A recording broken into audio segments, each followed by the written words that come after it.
Well, you have to see this, the dangerous heat causing roads to buckle. WashDOT says it happened in at least 3 locations, including right here on US 195, just south of the Horn School rest area. KREM 2's Brandon T. Jones live for us this morning. Brandon, this is crazy to see that the heat can cause these situations. What did WashDOT tell you about this, and how are they making sure their workers stay safe while they make those repairs? Good morning.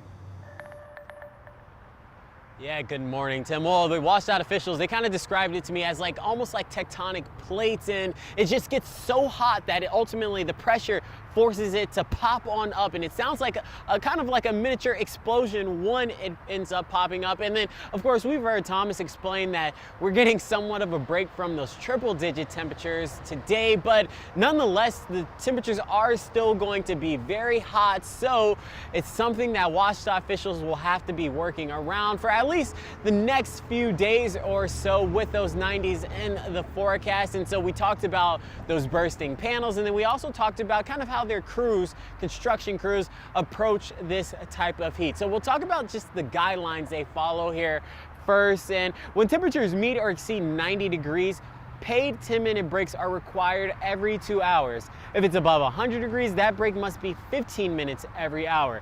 Sites must also provide enough suitably cool water for each employee to drink at least a quart an hour, and it must be cool enough to encourage that workers stay hydrated.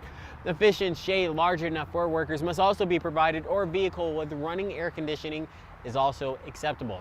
As for those bursting concrete panels, it was so hot over the last few days, a designated crew was assigned to monitor the roads with a heat gun to keep track of road temperatures in case they needed to respond to more problems on the road.